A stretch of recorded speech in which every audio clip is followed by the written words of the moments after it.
Evet tabii Ali Rıza, ben Amerika'ya ıstaka yapmak için, ıstaka yapmayı öğrenmek için gittim ama Ali Rıza Usta ile tanışınca bir de Amerika bizim ayağımıza gelmiş oldu yani. İnanılmaz bir bilgisi var yani, ıstaka konusunda. Aha, Ali Rıza'nın bilgisi Tabii, var. çok, Amerika senin ayağına çok. seninle birlikte geliyor Tabii otomatik. o yani aslında burada da Amerika varmış yani. Ya şöyle diyeyim, siz ama aslında iki tane A grubu RH pozitif gibi aranan kan bulunmuştur oldu yani. Yani Öyle evet, mi diyelim? beraber oldu. oturduk, konuştuk ne yapalım, ne edelim. Evet, evet. Ama ilk dakikadan beri aklımızda kendi ıstakalarımızı yapmak var. Evet. Yani dedik ne yapalım, oturduk konuştuk nasıl bir şey yapalım. Bir tane prototip çıkardık kendimizce. Eleştirdik kendimizce. Bir tane daha çıkardık aylar sonra. Bu böyle bir müddet devam etti. Sonra işte 2008 yılının herhalde son bir ya da bir ayı, son birinci Aralık ya da Kasım ayıydı. O zaman Antalya'da bir Dünya Kupası vardı. İlk 5 tane ıstakamızı orada öğrettik. Yani oraya getirdik artık. Amacımız göstermekti. Orada ıstakalarımızı göstermeye başladık. Ama merak ettiğim bir şey var. Bu 5 tane ıstaka çıktı dedin ya. Evet. O zaman teori ismi var mıydı yoksa? Vardı. Vardı. Teori ismini Ali Rıza Bey mi buldu yoksa sen mi? Şimdi ben zaten bir ıstaka ismi arıyordum. Evet. Hem böyle uluslararası olsun. Bütün dillerde hemen hemen söylenişi Önemli, olsun. evet. O da bir turnuvadan dönüyorduk. Bir İstanbul karşıda bir turnuva oynamıştık. Oradan geliyorduk. Öyle trafikteyken gözüme bir yerde bir çarptı. Başka bir markanın, yani başka bir sektörün bir şeyiydi. Sonra araştırdım biraz. Baktım o gün ismini koymuş olduk yani. Teori Yunanca'dan geliyor değil mi? Asıl kökeni evet. Yunanca'dan. Evet. Ama mesela şu anda ben de benim sponsorum olduğumdan dolayı da çok mutluyum. Neden? Teori firması dediğinde şu anda Danimarka olsun, Hollanda olsun, Almanya olsun, bütün Avrupa ülkelerinde teori herkes otomatikman tanıyor. Yani düşünme süresine bakıyorum.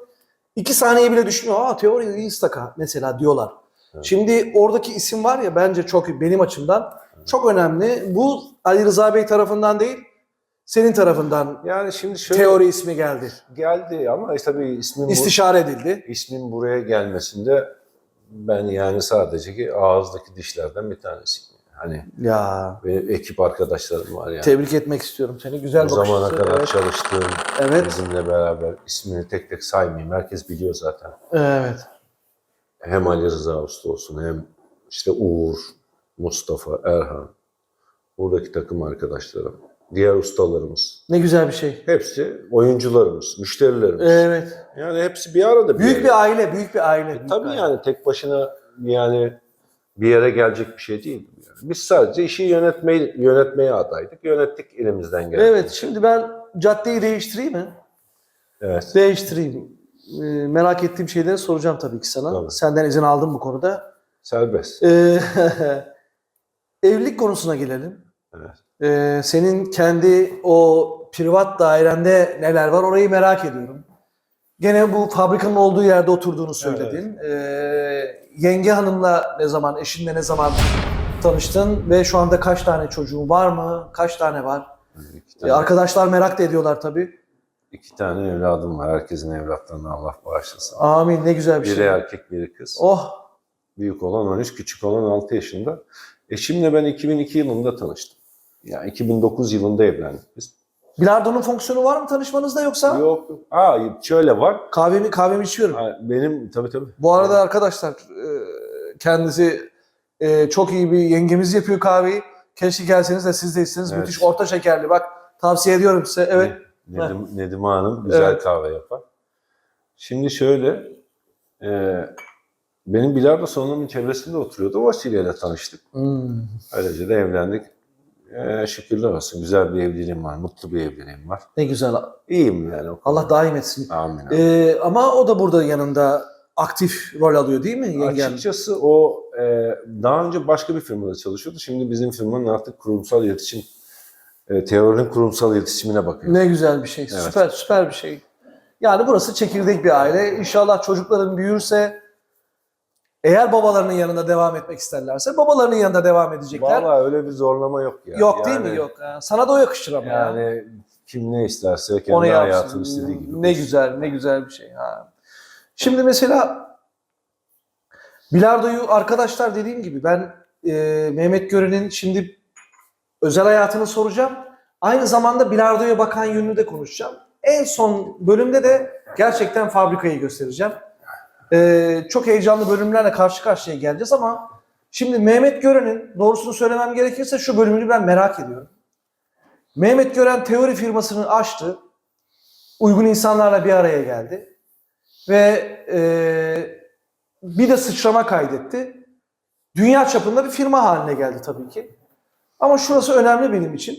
Bu dünya çapında firma haline geldiğinde acayip de bu konudan da kendimi şanslı hissediyorum. Sponsorun manasında.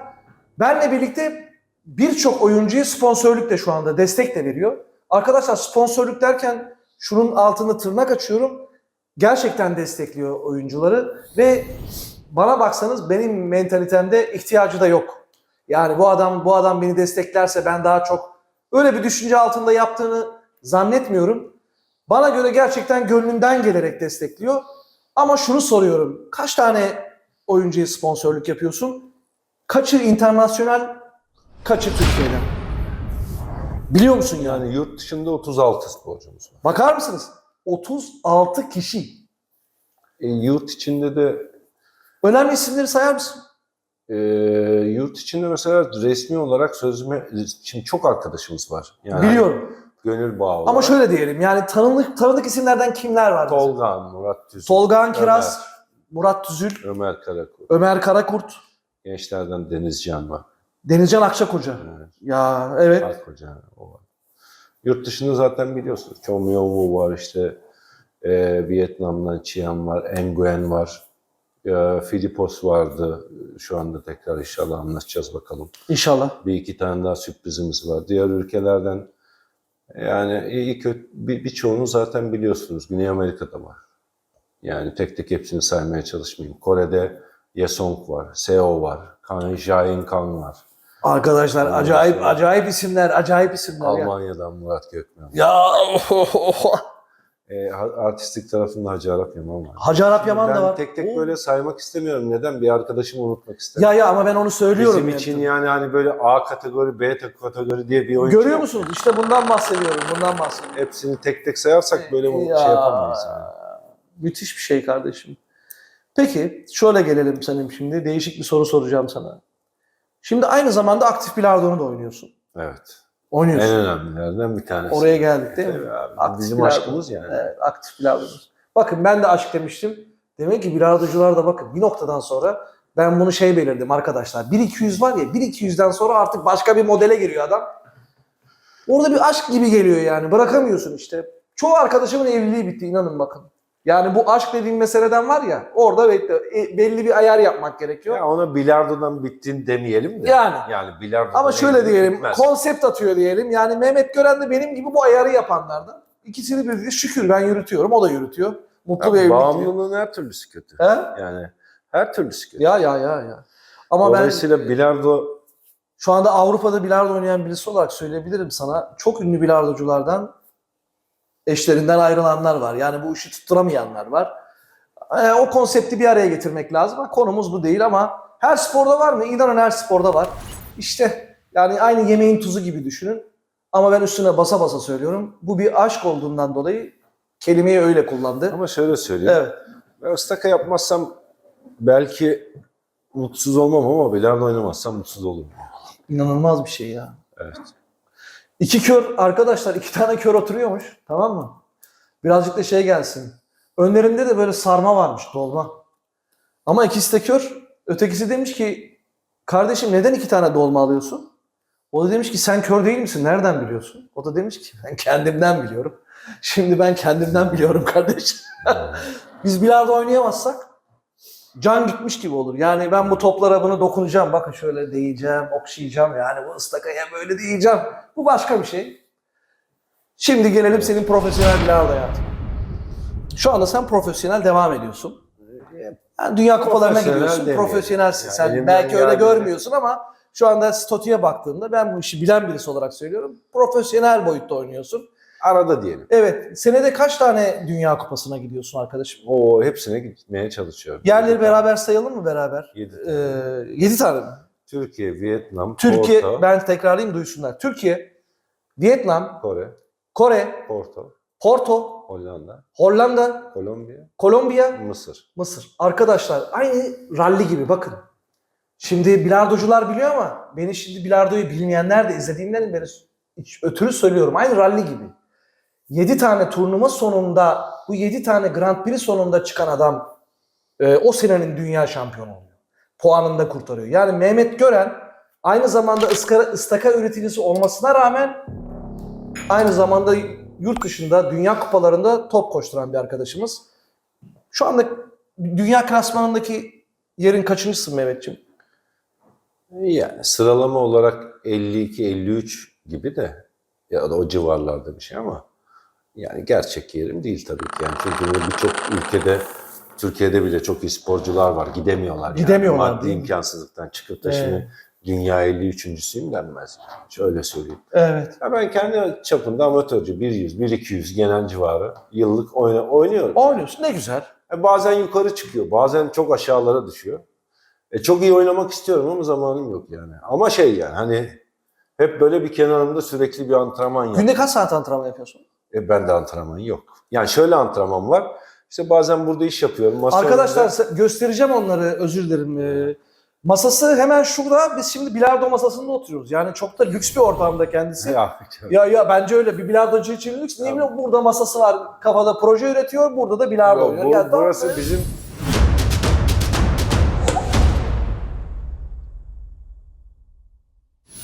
Bilardo'da daha önce hiç denenmemiş, hiçbir yerde bulamayacağınız yepyeni bir konseptle artık yayındayız. İstikamet, yetenek, armoni, psikoloji, sistem, teknik, bilardoya dair ne varsa profesyonel bilardo oyuncularından yeni başlayanlara tavsiyeler eşliğinde yepyeni bir ufka yelken açtık.